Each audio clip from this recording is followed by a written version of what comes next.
قبله امیر المجاهدین اغي مبارک به فرمایل ما پخپل جون کې ولیدا چې نوم د هغه چا زلیدلې دی او پزړونو حکومت کړي دی چې چا د حضور د دشمنانو لرا په میدان باندې جواب ورکړي دی، چا د حضور د دین د پاره په میدان کې د عظمت لار اپناو کړي دا او چا د حضور علی السلام د عزت او ناموس حفاظت کړي دی هغه ته هغه انعامونه ملو شوی دي. هغه مبارک به فرمایل وی حضور علیہ الصلوۃ والسلام خپل مور او پلار چې چانه قرباني او چاته ویلی دي چې زما مور او پلار تانه قربان شه،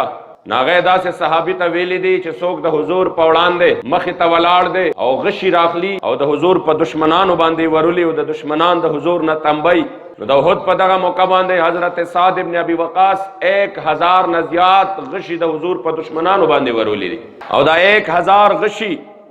دلبه حضور علیہ الصلوۃ والسلام مبارک غشي ورکاو او چې کله به ورله غشي ورکاو د هر غشي سره به حضور مبارک یو جمله وي قسم په ذات د خدای زمکه اسمانونه برشکو کی په دې جمله باندې مونږ ټول اولین آخرین لګیا دي چې زما مور او پلار په حضور باندې قربان شه، فإن ابي ووالدتي وعرضي لعرض محمد منكم وقاء. زما یا مبارک به فرمایل وی چې بابا جی به ماتوي چې زبا کلم سلیمان خیل کور تلاړم چې د دې خپل ابایی چې کومه علاقه وا زبا ال تلاړم نه ما ته خپل مور وې زبا مور سره ملاو شم نه مور براته وې چې بچي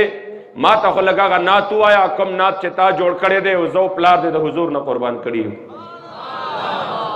وی ما بدانات شروع کا تانه میں قربان شمور او پلار محمد مصطفی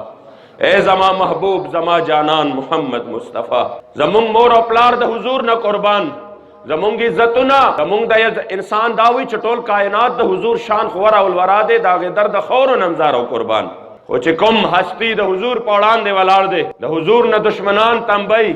هر یو غشي سره زما جانان مبارک ورته فرمایي ارم سعد فدا کا ابي و امي سعد وشتل کوا زما مور او پلار دې پتا باندې قربان وي.